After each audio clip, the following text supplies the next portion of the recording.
Hello aspirants, మనకైతే bank of Baroda నుండి అయితే ఆఫీస్ అసిస్టెంట్ పోస్ట్కి అయితే నోటిఫికేషన్ రావడం అయితే జరిగిందనమాట. సో మనకి అప్లికేషన్ స్టార్ట్ డేట్ వచ్చేసి మే 3 నుంచి స్టార్ట్ అయింది.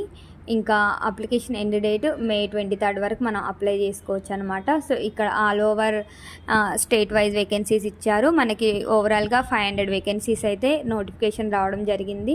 ఇక్కడ ఏజ్ లిమిట్ వచ్చేసి మినిమం ఏజ్ 18 నుండి మ్యాక్సిమం ఏజ్ 26 ఏజ్ వరకు మనం అప్లై చేసుకోవచ్చు అనమాట. So education qualification only SSC ఉంటే సరిపోతుంది. ఇంకా మనకి లోకల్ లాంగ్వేజ్, మన స్టేట్ లాంగ్వేజ్ వచ్చి ఉండాలి. ఇంకా మనకి పే స్కేల్ వచ్చి బేసిక్ పే స్కేల్ 19,000 నుండి స్టార్ట్, మ్యాక్సిమం 37,000 వరకు ఉంటుందన్నమాట శాలరీ. ఇంకేంటంటే మన నేషనాలిటీ మనం ఇండియన్స్ అయితే సరిపోతుందండి. ఇండియాలో ఉన్న ఎవ్రీ స్టేట్ అప్లై చేసుకోవచ్చు అనమాట. సో రిలాక్సేషన్ అయితే ఎస్సీ వాళ్ళకి 5 ఇయర్స్, ఇంకా ఓబీసీ వాళ్ళకి 3 ఇయర్స్, ఇంకా అదర్ డిజేబిలిటీస్ ఉన్న వాళ్ళకి 10 ఇయర్స్ వరకు అయితే ఛాన్స్ ఉంది, అప్లై చేసుకోవచ్చండి. ఇంకా ఇలాంటి మరెన్నో విషయాల కోసం ఛానల్ని సబ్స్క్రైబ్ చేసుకోండి. ఇంకా మీకు ఏదైనా డౌట్స్ ఉంటే కామెంట్లో మెన్షన్ చేయండి. అప్లికేషన్ ప్రాసెస్ కూడా స్టెప్ టు స్టెప్ కావాలంటే కామెంట్లో మెన్షన్ చేయండి, నేను వీడియో అప్లోడ్ చేస్తాను. Stay tune for more videos.